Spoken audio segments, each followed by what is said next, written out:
What's up, guys? I just got top 64 this past weekend at Atlanta for the Lorcana Challenge. I got 16th after Swiss, and I was playing Amethyst Steel, the mid-range version. I really enjoyed how the deck played this weekend. I thought it was very favorable into almost every deck, and even its worst matchups, in my opinion, were at least a 50-50. It had answers to everything in the meta. Whatever you're playing against, it just had answers. So I felt very comfortable taking it into this best of two format as well, because it also plays very well going second into every deck. There's always lines you can take to out whatever your opponent's trying to set up. So when everyone in the field plays an even number of times going first and second, I felt like it was a really, really great choice for this event.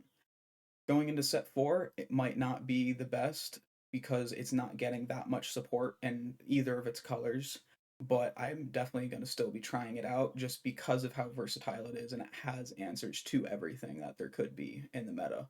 So there's some cards that would tweak around for set four, and I'll be covering that in the future. But for now, let's get into the deck profile for what I played this weekend. All right, so I opted to play 10 one drops, which is a high amount, but I chose to do it for consistency. Originally, I was not on the Rafikis, and I was just on these 8, which I liked because, they were just the best options in my opinion. I considered Pascals, but I wasn't the biggest fan of them, just because what I found wanting out of my one drop was something that worked well with Pinocchio. So either Robin Hood or Captain Hook both could attack over things if I had Pinocchio, which is the 2-drop one. And Rafiki was just more copies of Captain Hook that I wanted to make sure that I got a 1-drop. I also obviously played the Shift Robin Hood. It's the end game of the deck in certain matchups, but we'll get to that later. 2 drops, 4 Mr. Smee, 4 Snake, and 3 Pinocchio. Mr. Smee is definitely a 4 of. I would never change this, and I think this card will remain a staple 4 of in most steel decks for a long time to come. Snake, while this deck plays like Ruby Amethyst, I was actually considering cutting Snake down to 3 just because you typically don't want to actually bounce your 1-drop. So while it is an option if you don't have Mr. Smee or Pinocchio, this is the best turn 2 play, but it didn't. You never want to bounce your Robin Hood back to hand to then miss your shift, and it also doesn't threaten the shift anymore. Even if you don't have the shift target, the threat makes them play a lot safer. So bouncing it back to hand uh removes that like just mind game, just the mind game of it. And then the 3 Pinocchio was definitely good. I would not cut this card down to 2. I had it at 2, bumped it to 3, and loved it. This card helps deal with so many problems, helps you control the game more. I just absolutely loved it, and I think 3 is the right number, though, just because it's uninkable.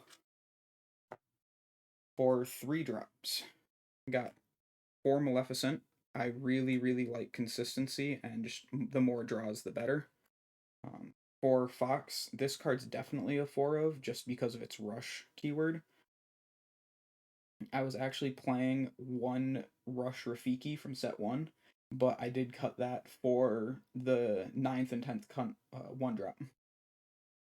The other card that I cut for the the 10th 1-drop was a Crab. I was on 4 Crab, and to be honest, maybe I should have stayed on 4 because what I lost to in top 64 was double Shift Cinderella. It really, really. This is your only out in the deck to the Shift Cinderella. This pumping up either Fox or a Goat helps you take it out in one hit, or if you can bounce this card, you can go even just this on a Pinocchio and then bounce this back to hand to give the Pinocchio Challenger 3 again. So basically anything in your deck can kill the Shift Cindy because it totals up to Challenger 6. And then the last 3-drop I played, which is the reason I opted for Steel Amethyst over Ruby Amethyst, is Benja. I hated not having item destruction.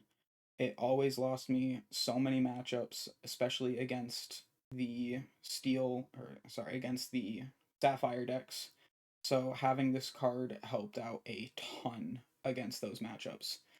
I actually didn't play any in the tournament, so maybe Ruby Amethyst would have been better for me, but this card really, really helped when that came up.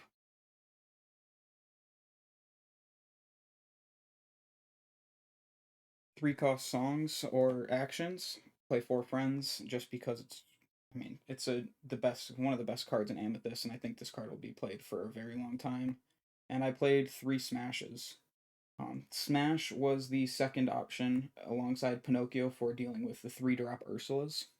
You really, really always need to be able to kill the 3-drop Ursula in either matchup because that's always what gains Emerald the most advantage. And then you can just out resource them as long as they don't have that Ursula running. So the smashes were the second option alongside the Pinocchios. So I was always hard mulling for either one of those options when I was facing Emerald. And I played a lot of Emerald and won majority of the matches that I played.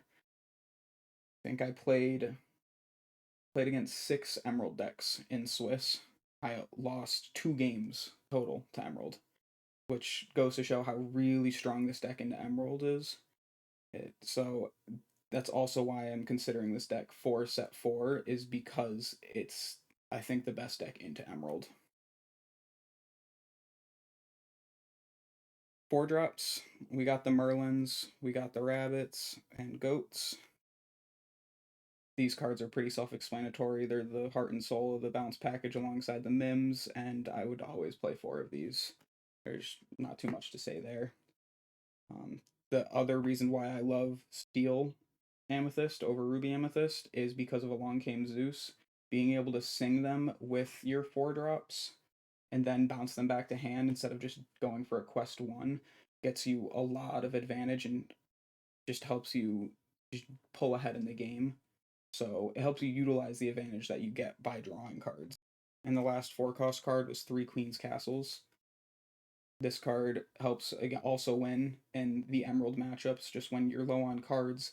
If all your cards are committed to board, this card will just always draw you during your turn, then you empty your hand again, and you can just repeat that, and they have a hard time answering locations. So this card was also very good in those matchups, but I don't know if I'd keep playing it. There's a lot of cards that do still out it, and it's a quite risky game plan to go for, because if, say, the Emerald deck has a Rise to Full Height or something, and they can out this, you've committed your whole play to revolve around this card, so it makes it a weird card going forward. So I'll have to definitely consider it and how it works in set 4. And then the last card in the deck was the Shift Robin Hoods. This card was also really, really strong into everything besides Ruby, so I would definitely always be playing 4 of this card. It can't get hit by Along Came Zeus, so it's the best card into other steel decks as well. And alongside Crab, and Pinocchio, this card becomes a lot stronger.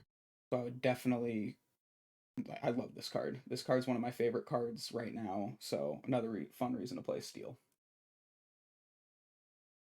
Alright, before this video wraps up, I just want to give a few quick shoutouts. Huge shoutouts to the Portal and all the guys on the team. They helped me refine my deck list to where it was for this event, and I don't think I would have gotten top 64 without them. So huge shoutouts to them. We have a store based out of Central Connecticut, so if any of you are in the area, feel free to stop by and check it out. Huge shout outs to Jacob for traveling with me, making the event a blast and the whole travel experience a blast. Definitely do it all over again. Alright, if any of you have any comments or questions, feel free to leave them down below. I do plan to check in periodically to answer them. I also plan to delve deep into set 4, both fun and competitive decks.